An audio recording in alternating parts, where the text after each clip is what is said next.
Hi! So, welcome back to my channel. So, andito nga ulit si Binibining Lindsay para i-fast track lang, no? So, mabilisan lang to kasi nga, suspended nga yan. Charing! Ayan. So, ito yung portfolio or ano ba yung mga dapat laman ng RPMS portfolio natin for school year 2023-2024. So, syempre, hanggang September 15 na lang yung pasahan. Kung nagka-cram kayo dyan, baka makatulong sa inyo tong content na to para ma-share sa inyo kung ano-ano ba dapat yung laman para makuha yung highest possible score din, no, na 5 sa ating RPMS and PPST. Doon mismo sa ating rating, no? Okay, para tayo ay maka-outstanding. So, ano ba dapat yung maging laman? Of course, lahat naman tayo, ang goal is maka-outstanding, no? So, ano-ano ba dapat yung laman ng ating portfolio? So, ipa-fast track ko lang kasi talagang yung nakalagay dito yung content din ng aking RPMS. Bibilisan ko lang, especially yung may mga pirma, disclaimer lang din. So, samples lang din naman yung nilagay ko dito based on my experiences din and sa mga papers din na naipon ko for the school year 2023-2024. So, tara, isa-isahin na natin, no? Of course, syempre may cover page tayo. Yan. Kanya-kanyang edit na lang, kanya-kanya na lang naka-activity. Okay, so naglagay din ako dito ng about the teacher. Sino ka dyan? Ayan. So, yung details mo lang, brief details mo lang. And then, dito sa table of contents, ano yung laman nitong aking portfolio? So, andyan yung mga CRA. Alright, so simulan natin sa CRA 1 or Objective 1. Hindi ko na nilagay dito yung pinaka-basis, no? Pero, para makuha mo yung 5 na highest score dito, kailangan 7 yung score mo sa iyong classroom observation. So, dito sa number 1 or CRA 1, Objective 1, Applied Knowledge and Content within and across curriculum teaching areas. We all know na makikita to across 4 quarters, 'di ba? Mula 1st to 4th quarter ay laging kasama tong objective na to, itong applied knowledge and content within and across curriculum teaching area. So, itong indicator na to, yung 1 to 3. So, kasama siya from 1st to 4th quarter. Okay, so anong MOVs yung kailangan natin dito? Yung classroom observation tool or yung tool na ginamit sa pagre-rate sa atin ng ating ratee. So, yan yun. So, kung naka 7 ka, yan. So, hanggang 4th quarter yung nilagay ko dyan. Kung naka 7 ka, automatic may 5 points ka dyan dapat. Okay? And pabawas yun ng pabawas. Depende sa naging scores mo kung 6 ka, 5, and so on. Alright, pero sabi ko nga, ang goal natin is yung outstanding. Okay? So sa CRA 1, Objective 2 naman, use range of teaching strategies that enhance learner achievement in literacy and numeracy. So anong kailangan na MOV ulit? Yung classroom observation tool. So 4 na quarter ulit yan. Yan. Okay, so ganun lang siya kabilis, no? Medyo madali lang naman yung ating MOVs na kailangan dito sa CRA 1 to, if I'm not mistaken, 8 and then yung number 10 later. Okay, so sa Objective 3 naman, ito namang applied range of teaching strategies to develop critical and creative thinking as well as other higher order thinking skills. So anong MOV na kailangan natin dyan? Classroom observation tool ulit. So, yung rating ulit natin yan. So, para makakuha ng highest score na 5 points, kailangan yung scores mo sa mga indicator, sa indicator na to rather, is 7. So, ano ulit yung kailangan MOVs? Yung 4 ulit na galing sa classroom observation mo, yung scores mo doon. So, dapat naka 7 ka ulit. So, 4 quarters yan. Okay, dito naman sa Objective 4 ng CRA 1, so, dito na papasok yung meron lang certain quarter, no?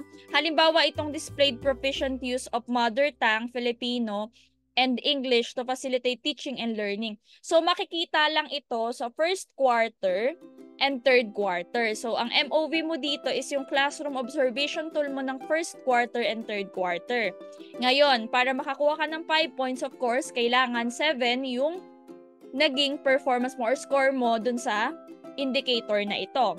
So, anong MOV? Classroom observation tool ulit.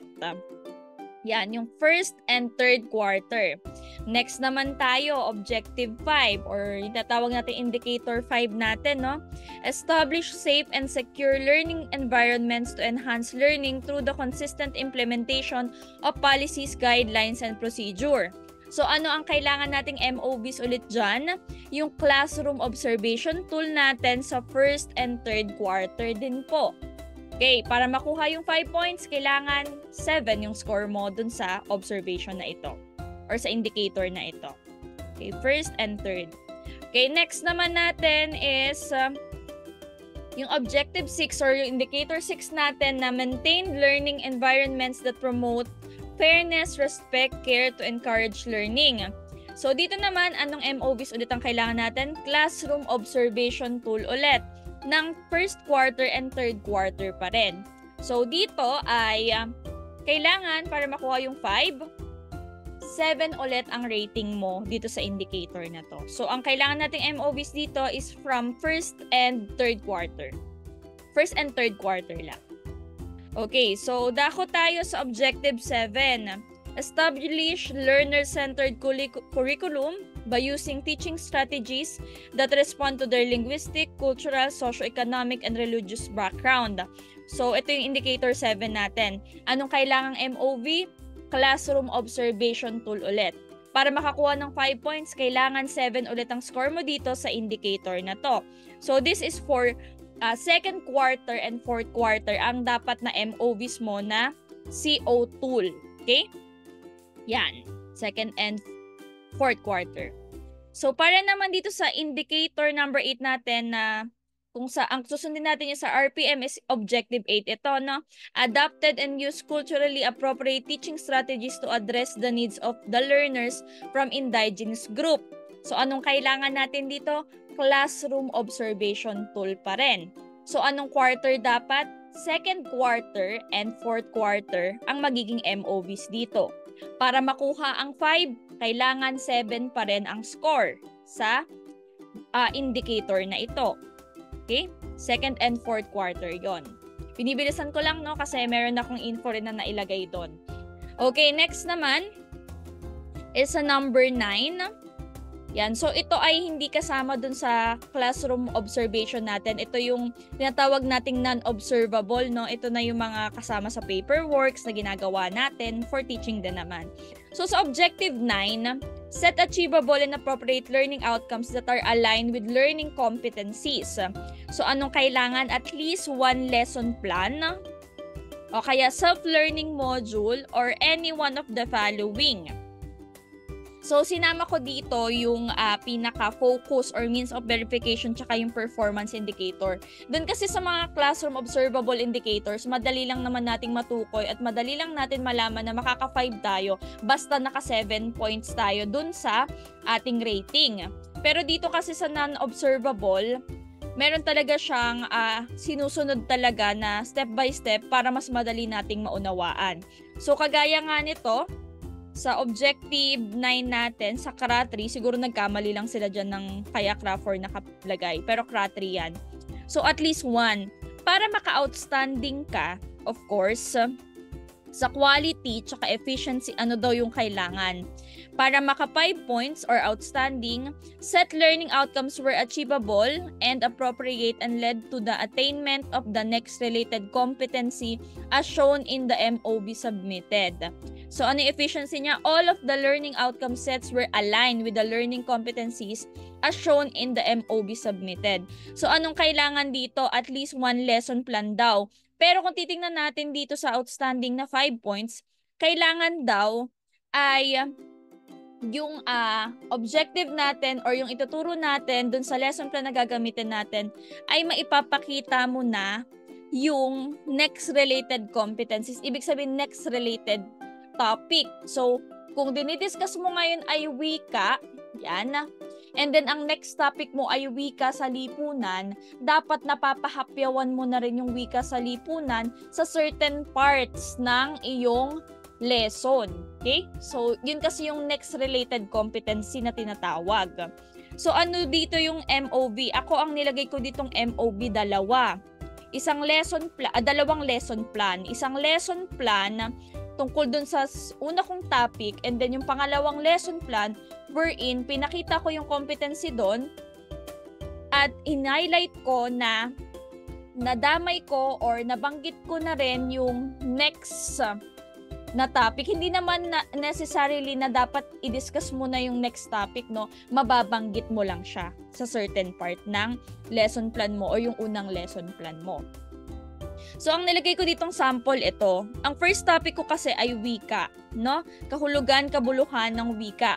Ang next lesson ko dyan ay mga konseptong pangwika sa lipunan. So, dito, syempre, related agad kasi parehas wika yung tinalakay. So, meron ako ditong activity na nagpapakita ng pagpapahalaga sa wika sa lipunan or kung paano nila mapapahalagahan.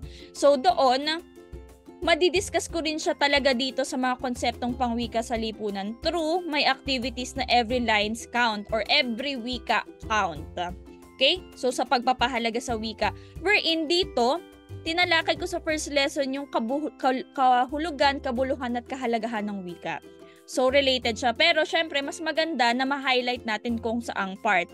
Halimbawa, dito sa aking paglinang sa kabisahan or sa mga questions ko, meron ako ditong sa papaanong pamamaraan mo or sa papaanong paraan nakakatulong ang wika sa sarili at sa lipunan na technically ay madidiscuss ko ng mas malinaw kapag tinalakay ko na tong next lesson ko na mga konseptong pangwika sa lipunan. So, ganun siya. Dapat ay maipakita yung connection dun sa next lesson mo, dun sa first topic na i-discuss mo. Okay? So, para ma-attain natin itong outstanding na 5. So, ganun siya. And of course, sa efficiency, kailangan yung mga activities mo pa rin sa lesson plan mo ay align pa rin dun sa MELCs or sa objective mo or sa competency mo. So, yun siya. Next tayo sa objective number 10. So, balik tayo dito sa observable indicator naman, no? Use strategies for providing timely, accurate, and constructive feedback to improve learner performance. Sa indicator natin, tinatawag natin itong indicator number 9. So, ano ang kailangang MOVs? Classroom Observation Tool. Okay? So, para makuha yung 5, syempre kailangan 7 yung rating mo. Ito siya. So, second and fourth quarter din yung kailangan. Okay? So, yun yung MOV na kailangan. So, dito naman tayo sa 11. Another non-observable indicator to, no? So, hindi classroom rating dito ang kailangan. Ang kailangan dito, sabi muna sa objective 11, utilize assessment data to inform the modification of teaching and learning practices and programs. Ano daw yung kailangan? Sabi dito sa MOV, a list of identified least or most mastered skills. Yan. Ano kailangang MOV? With any one of the following supporting MOV's accomplishment report. Accomplishment report mo sa nagawa mong remedial class or intervention. And of course, para ka magkaroon ng accomplishment, kailangan magkaroon ka muna nitong tinatawag na intervention. Hindi naman pwedeng gumawa ka ng accomplishment report na hindi mo naman talaga kinandak yung remediation mo or intervention mo. Para daw outstanding ka or 5 points, sabi sa quality, implemented a teaching and learning strategy program using materials based on learners' assessment data as evidenced by the list of identified least mastered skill with supporting MOV number 1. So meaning to say, meron ka ditong accomplishment report, andyan yung mga least mastered skills, andyan yung mga activities na pinagawa mo. Ako, dinagdag ko dito individual monitoring plan. Meron din dapat mga samples dito ng scores ng mga bata na talagang kinandak mo yung activity. So, hindi lang siya accomplishment report itself. Dapat meron kang supporting documents para makuha mo tong outstanding na 5. At dapat ginawa mo siya, may timeliness kasi dito, across 4 quarters. So, 4 na beses kang nagkaroon ng remediation or intervention. Ako, ang ginawa ko dito with the same learners para makita natin kung may significant progress ba dun sa mga learners natin. So, ito yung sample ko. Accomplishment report. Nilagay ko sa first quarter ano yung least mastered skills. And then, ano yung mga activities na pinagawa ko. And then, ano yung remarks. So, may significant progress. Syempre, yung mga nakalagay natin dito, yung may pinakamababang MOVs, pinakamababang least mastered skills na tinatawag natin per quarter. At the same time, yung mga bata talaga na naka 74 or mabababa, line of 7, yan. So, sila yung nilalagay natin dito, especially yung babagsakin ng bata, no? So, ang nilagay ko lang dyan remark, significant progress, kinuha ko rin siya yung idea dun sa individual monitoring plan ng mga bata. Hindi ko masasabing nagkaroon sila ng mastery based dun sa observation ko.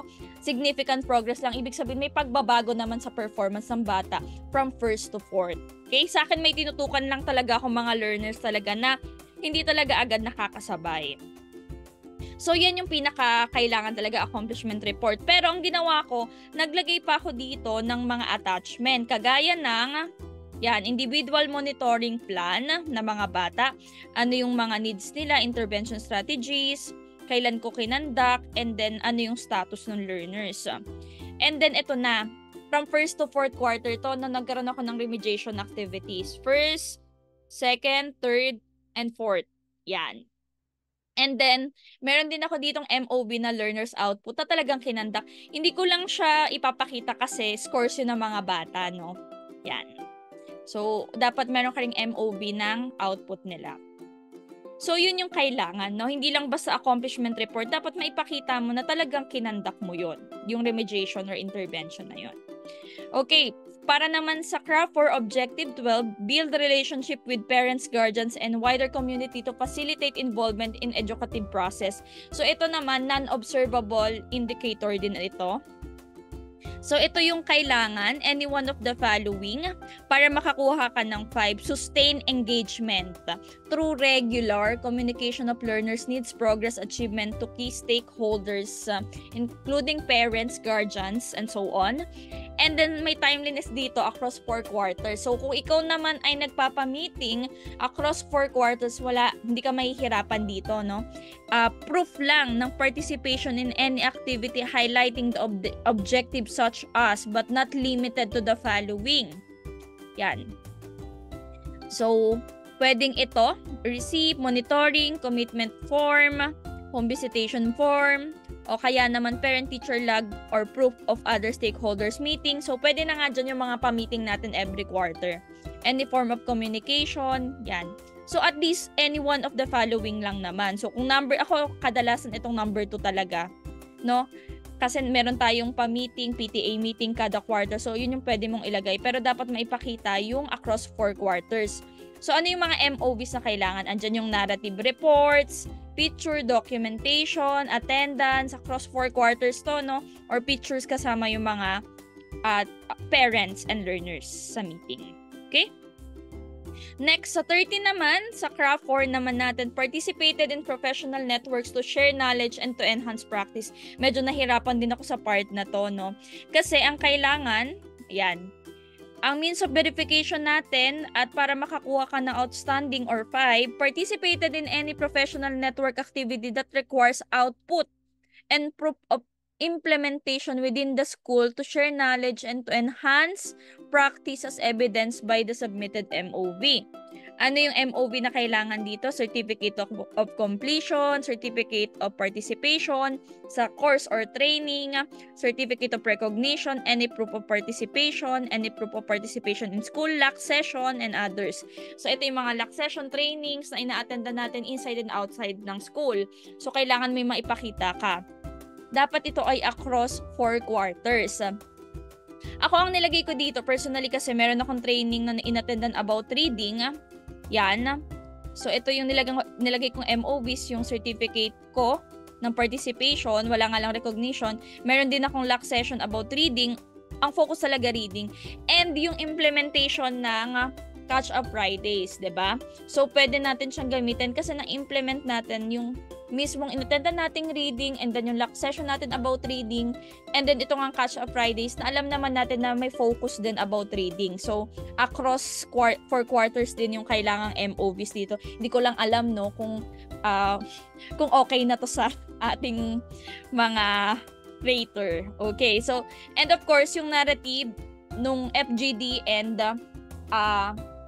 LAC session namin. So, ganun siya. So, yun yung kailangan across 4 quarters. So, depende rin talaga sa nag-check minsan kung ano yung magiging rating, no? Okay. Next po is CRA 4, Objective 14. Develop personal improvement plan based on reflection of one's practice on ongoing professional learning. So, medyo madali lang naman ito, no? Given naman itong mga MOVs na to, yung ISAT, yung IPCRF-DP, mid-year review form, updated IPCRF. Yan. So, yun yung mga kailangan. So, given naman yan. So, yun siya. Pinakita ko lang na mabilis, no? Okay, and of course, yung last is yung plus factor. Perform various related works and activities that contribute to the teaching learning process. So, any one of the following, kahit alin dyan, isa lang. Isa man dyan or dalawa, tatlo. Pero dapat, kasi may time limit siya. Across 4 quarters, may nagawa ka, no? Perform at least one related work or activity that contributed to the teaching and learning process beyond the school community or learning center. Actually, pag sinabi kasing beyond, talagang outside the school, meron ka, no? So, depende pa rin sa rater natin so kung paano tayo i-rate. Pero kung susundin natin to beyond talaga the school community. So, any one group of the following. Kung may committee involvement ka ng first, second, third, and fourth quarter, pwedeng yun yung isama mo. Okay? Pwedeng yung ilagay mo. So, anong dinidiscuss natin dito? Yung 5 lang talaga, no? Kasi, of course, ang goal nga natin is maka-outstanding din naman tayo, no? Pero dito naman, kung mababawasan lang na nababawasan yung hirap or bigat. Ito kasing sa outstanding dito, beyond, ito naman naging within, yan. So, kaya mababawasan siya ng points. Pero kung yung mga commitment mo nga is outside, like PWG ka sa division or sa regional, so pwedeng yun yung ilagay mo dito. Tingnan lang natin lagi itong MOVs na kailangan and ano yung focus ng quality, efficiency at timeliness. Pero ulitin ko, 4 na quarters that may maipakita ka. Ang nilagay ko dito, nag-mentoring kasi ako ng pre-service, yung mga nag-ST. So, possible siya sa beyond kasi may tinrain ka outside, no, na mga ST. And then, sinama ko rin dito yung mga talk ko sa inset. Yan. So, nakakumpleto naman ako, no, across 4 quarters. And yan, yung awards received ko din na iba. Pero kapag meron ka ditong nilagay na wala dito talaga sa proof or MOVs na sinabi, kailangan mo mag-annotate. Ilagay mo yung annotation, anong naging, bakit siya, anong naitulong niya sa teaching and learning process. So, yon. So, yun lang naman yung mga MOVs na kakailanganin natin for IPCRF, RPMS portfolio for school year 2023-2024. So, disclaimer lang din, no? Yung pinakita ko ay samples ko lang din naman ng mga MOVs, pero may kanya-kanya naman tayong mga MOVs talaga na nilalagay. Ito ay para lang maka-help na magkaroon ng idea, especially yung mga bago nating teachers, no? And of course, nakadepende pa rin yan, of course, sa rater natin. So, kung paano ipinapaliwanag sa atin from the very start, kung ano-ano ba yung mga needs natin or yung mga kailangan talagang MOVs para sa RPMS. So, ito ay tulong na video lang. Hindi ko sinabing tamang-tama ito. Kaya nagdi-disclaimer na ako agad. So, for sure, marami pa kayong ideas na pwedeng i-share. So, shinare ko lang din yung ideas natin para dito. So, yun lang. Thank you so much sa inyong pakikinig. Sana ay nakatulong ito sa inyo. Bye! Thank you!